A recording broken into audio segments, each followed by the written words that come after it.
Hello viewers, this is सूरज और हम लोग पब्लिक एडमिनिस्ट्रेशन एमसीक्यू सीरीज देख रहे हैं। और इस वीडियो में हम लोग मोर 5 क्वेश्चन देखेंगे ऑफ दिस सीरीज, जहां हम लोग 1000 क्वेश्चन कवर करने हैं। तो question number 366 is here, the tenure of the members of public accounts committee of Indian parliament is. जो पब्लिक अकाउंट्स कमेटी के मेंबर होते हैं उनका कितना दिन का टेन्योर होता है, कितना समय का टेन्योर होता है इंडियन पार्लियामेंट के।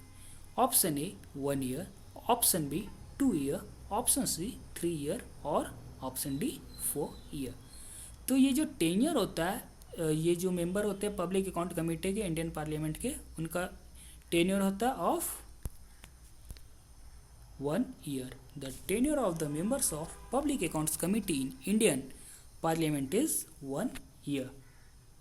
Next question is here, consider the following about prime minister's office. PMO के बारे में ये स्टेटमेंट है, तो करेक्ट स्टेटमेंट देखना कौन सा। 1, it is a think tank of the prime minister. 2, it is an extra constitutional body. 3, it was given status of a department under the government of India transactions of business rules. 4, administratively it is headed by the cabinet secretariat. कौन सा correct code है ये चुनना। Option A 1 and 2, B 1, 2 and 3, C 1, 3 and 4 और D all of these. Prime minister office के बारे में कौन सा स्टेटमेंट करेक्ट है, पीएमओ। तो इसके बारे में करेक्ट है 1, 2 and 3। तो देख लेते हैं। Prime minister office is a think tank of the prime minister.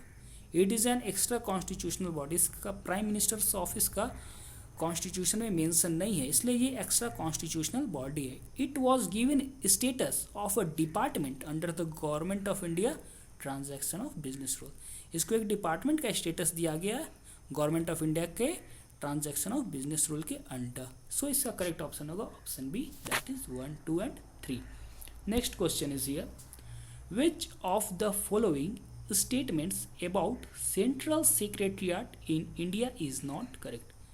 Central secretariat, India के सेंट्रल सेक्रेटरीट के बारे में कौन सा स्टेटमेंट सही नहीं है। Option A, it is both a policy making and executive agency in certain cases.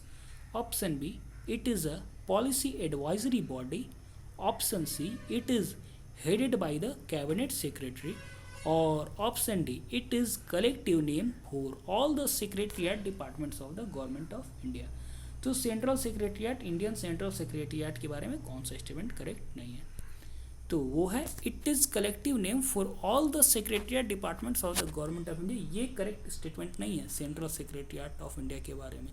ऐसा नहीं कि सेक्रेटरीट डिपार्टमेंट के सब के सारे सेक्रेटरीट डिपार्टमेंट जो भी है गवर्नमेंट ऑफ इंडिया के, उनका कलेक्टिव नेम सेंट्रल सेक्रेटरीट है, ऐसा नहीं। क्योंकि कैबिनेट सेक्रेटरी भी है, सेक्रेटरीट भी है, और भी अलग सेक्रेटरीट जो सेंट्रल सेक्रेटरीट से अलग होते हैं। So next question is here, which of the following institutions is not involve in policy making in India.